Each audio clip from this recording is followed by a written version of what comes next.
সকলকে আমার আনন্দিত জয়গুরু। হিমায়তপুরে পরমদয়ালের দোল উৎসবের সূচনা কিভাবে হলো তাই আজকে আলোচ্য বিষয়।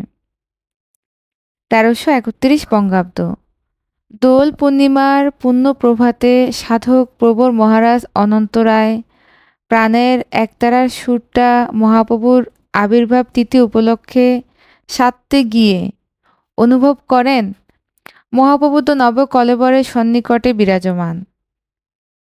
না, আর দেরি নয়, আজই চৈতন্য মহাপ্রভুর নবকলেবরকে নবীনভাবে রাঙাতে হবে, দোল উৎসব করতে হবে। মহারাজ গিয়ে গোসাইদাকে বললেন। আনন্দে নেচে ওঠেন গোসাইদা। আনন্দ সন্দেশ পৌঁছে যায় কিশোরীমোহনের কাছে, হেম কবির কাছে। ক্রমে ছড়িয়ে পড়ল বার্তা সারা আশ্রমে। পদ্মার ধারে বাবলা গাছের ডালে কাপড় দিয়ে চৌকি বেঁধে দোল মঞ্চ তৈরি হয়েছে। একটায় হুজুর মহারাজের ছবি, একটায় সরকার সাহেবের ছবি বসানো হয়েছে। আবাল বৃদ্ধ নরনারী ফাগুয়া উৎসবের আনন্দে মাতোয়ারা। মহারাজ গেলেন মায়ের কাছে, মাকে দোল উৎসবের কথা জানালেন এবং দোল উৎসবে তার আগমন ও যোগদানের প্রার্থনাও জানালেন। মা রাজি হলেন।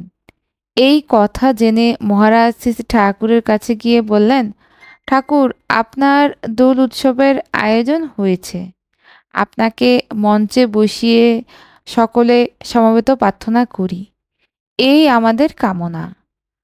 মহারাজের সঙ্গে আগত সকলে সাগ্রহ প্রার্থনায় রাজি হয়ে শ্রী ঠাকুর স্বর্গীয় পিতৃদেবের ফটোতে পায়ে আবির দিয়ে শ্রী শ্রী মায়ের পায়ে আবির দিলেন।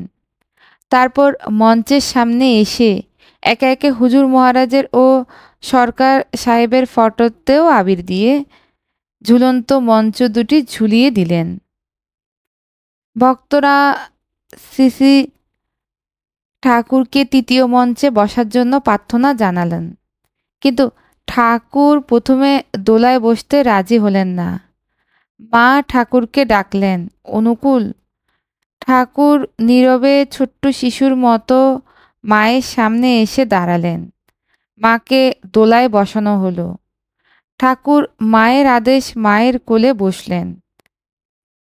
স্বভাব কবি হেমচন্দ্র তার তাৎক্ষণিক সঙ্গীতের ডালি সাজিয়ে গাইতে শুরু করলেন। ধন্য দাপর লীলা, ফাঁক দিলে আজ তোমার পায়, কি দেব যায় তোমার মানায়, প্রণাম যেথায় লজ্জা পায়, মধু আসে মধুর খেলা, আজ আমাদের মধু উৎসব, পদ্মা তীরে বাবলাতলার প্রাঙ্গণে আজ মিলেছি সব। ভক্তরা সারিবদ্ধভাবে মা ও ঠাকুরের রাঙা চরণ আরও রাঙিয়ে দিলেন আবির দিয়ে। ঠাকুর মায়ের কোলে বসে আবির ছাড়িয়ে রাঙিয়ে দিচ্ছেন ভক্তদের।